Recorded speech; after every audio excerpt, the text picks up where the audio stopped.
अस्सलाम वालेकुम बच्चों, क्या हाल है आपका। आज जो एक टॉपिक है स्केलर एंड वेक्टर्स। ठीक है जी, ये एक टॉपिक है जी, आपका बेसिक टॉपिक है। इसको याद करना है, समझना है अच्छी तरह से, क्योंकि यही जो चीज़ें हैं स्केलर और वेक्टर, ठीक है, ये आपकी बुक में इस्तेमाल होंगी, आगे भी फिर 10th में इस्तेमाल होंगी, फिर 11th में इस्तेमाल होंगी, 12th में इस्तेमाल होंगी। तो ये बहुत ही ज़रूरी चीज़ें हैं स्केलर और वेक्टर, ठीक है जी।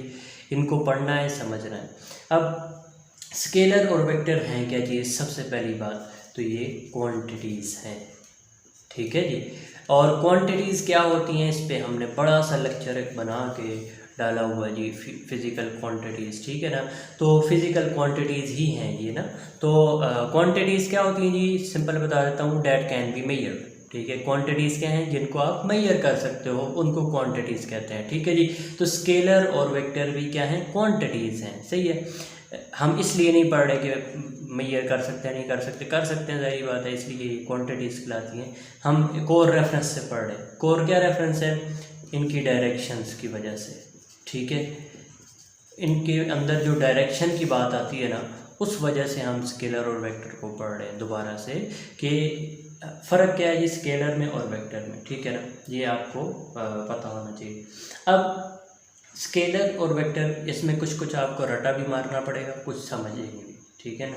कहीं पे रटा मारना पड़ेगा आपको, कहीं पे समझना पड़ेगा।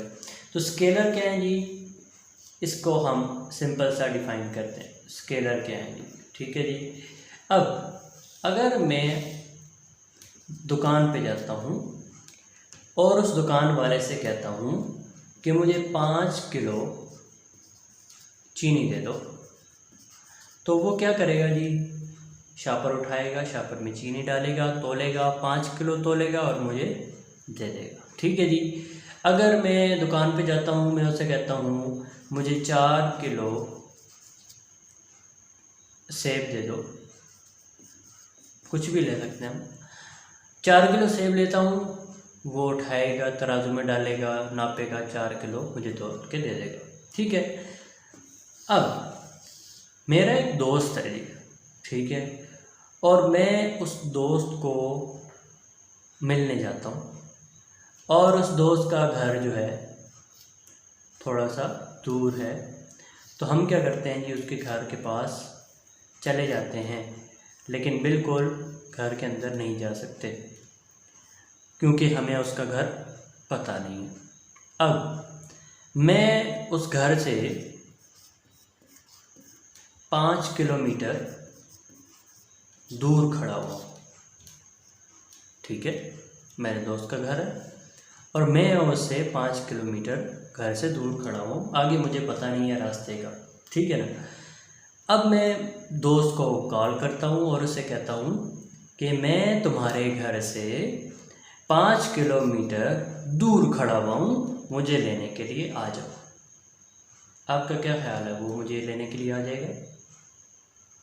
कभी भी नहीं आ सकेगा, क्योंकि उसके घर के ये साइड भी है 5 किलोमीटर की, ये साइड भी 5 किलोमीटर, क्योंकि यहाँ से भी तो 5 किलोमीटर दूर हो सकता है, उधर से भी हो सकता है, इधर से भी 5 किलोमीटर दूर हो सकता है, इधर से भी 5 किलोमीटर दूर, इधर से भी। मैं तो इधर 5 किलोमीटर दूर खड़ा हूँ ना, उसे क्या बताया कि मैं इधर खड़ा हूँ? मैंने तो सिर्फ उसे ये बताया कि मैं 5 किलोमीटर दूर खड़ा हूँ, ठीक है ना। तो अगर तो वो बेवकूफ़ सा होगा मेरा दोस्त, तो वो क्या करेगा जी, पहले इधर जाएगा, उधर नहीं मिलूँगा, फिर उधर जाएगा, फिर उधर जाएगा, फिर उधर जाएगा, फिर उधर जाएगा, घंटा लगा देगा, ठीक है ना। तो अब अगर समझदार हुआ तो वो मुझसे क्या पूछेगा, वो मुझसे पूछेगा कि मेरे घर से 5 किलोमीटर किस तरफ खड़े हुए हो, ठीक है ना। वो मुझसे सवाल करेगा। उसे मैंने बता तो दिया है मैं 5 किलोमीटर दूर खड़ा हूँ, मकदार तो मैंने बता दिया ना, मैं 5 किलोमीटर दूर खड़ा हूँ, लेकिन वो मुझसे पूछेगा किस तरफ खड़े हुए हो, ठीक है। ईस्ट की तरफ खड़े हो, वेस्ट की तरफ खड़े हो, नॉर्थ की तरफ खड़े हो, साउथ की तरफ खड़े हो, किस तरफ खड़े हो, ठीक है। तो वो मुझसे डायरेक्शन पूछेगा, वो कहेगा ठीक है तुमने 5 किलोमीटर तो बता दिया, लेकिन डायरेक्शन भी तो बताओ, मैं किस तरफ आऊँ, ठीक है ना। तो मैं उसे कहूँगा कि मैं 5 किलोमीटर दूर खड़ा हूँ, किधर, ईस्ट की तरफ, तो वो सीधा ईस्ट की तरफ निकलेगा और 5 किलोमीटर आगे दूर उसको मैं मिल जाऊँगा, सिंपल सी बात। अब ये जो बात थी, सोचें ज़रा इसको, कि दुकान वाले से मैंने जब कहा मुझे 5 किलो शुगर दे दो, तो उसने मुझे डाल के दे दी, उसने मुझसे डायरेक्शन नहीं पूछी। मैंने उससे सेब मांगे, उसने मुझे 4 किलो सेब डाल के दे दी, उसने मुझसे डायरेक्शन नहीं पूछी। लेकिन दोस्त को मैंने कहा कि मैं 5 किलोमीटर दूर खड़ा हूँ, तो उसने मुझे कहा डायरेक्शन भी बताओ। क्यों भाई? क्योंकि यहाँ पर डायरेक्शन की ज़रूरत थी। बात समझ आई ना। तो अब ये जो बात होगी ना, ये जो बात मैंने की है, ये मतलब मैंने डिस्टेंस ही बताया ना उसको, ठीक है। तो ये क्या है? ये एक वेक्टर क्वांटिटी है। इसको क्या कहेंगे जी? वेक्टर क्वांटिटी, ठीक है जी।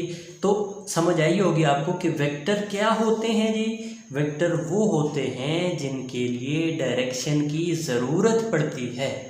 कुछ बच्चे इसकी डेफिनेशन ये करते हैं कि वेक्टर जो है ना, वो उसके अंदर डायरेक्शन बताई जाती है। सही है, ये भी बात ठीक है, लेकिन आप इसको क्लियर करें, ठीक है। इसको क्लियर ऐसे करें कि वेक्टर में बताई क्यों जाती है।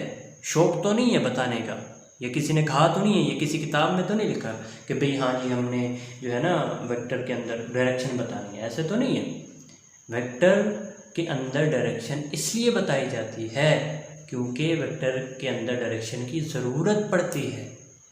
देख लें ना आप, यहाँ पर देख लें कि यहाँ पर डायरेक्शन की ज़रूरत पड़ी, लाजमी ज़रूरत था, इसलिए उसने कहा मुझे डायरेक्शन भी बताओ। लेकिन यहाँ पर उसको डायरेक्शन बताने ना बताने से कोई फ़र्क नहीं पड़ेगा, ठीक है ना, क्योंकि यहाँ पर ज़रूरत ही नहीं है। तो कुछ चीज़ें ऐसी होती हैं जिसके अंदर डायरेक्शन की ज़रूरत नहीं होती, उनको हम कहते हैं स्केलर क्वांटिटीज़, और जिनमें डायरेक्शन की ज़रूरत पड़ती है उनको कहते हैं वेक्टर क्वांटिटीज़, ठीक है जी। अब कुछ बातें आपको रटे मारने पड़ेंगे कि वेक्टर क्या होते हैं जिसमें डायरेक्शन की, ये बात रटा ही मारना पड़ेगा, क्योंकि ये बात, इसमें कोई लॉजिक यही है कि आप इसको समझ सके हो अभी, तो आपको याद रहेगा कि वेक्टर क्या होते हैं जिनके अंदर लाजमी ज़रूरत पड़ती है, इसलिए डायरेक्शन बताई जाती है, ठीक है, वैसे ही नहीं बता देते हम, ठीक है ना। और स्केलर क्वांटिटीज़ वो होती हैं जिनमें डायरेक्शन की ज़रूरत ही नहीं है, तो इसलिए डायरेक्शन बताई ही नहीं जाती, ठीक है ना। तो ऐसी क्वांटिटीज जिनमें डायरेक्शन की ज़रूरत ना हो उनको स्केलर क्वांटिटीज़, और जिनमें ज़रूरत हो उनको वेक्टर क्वांटिटी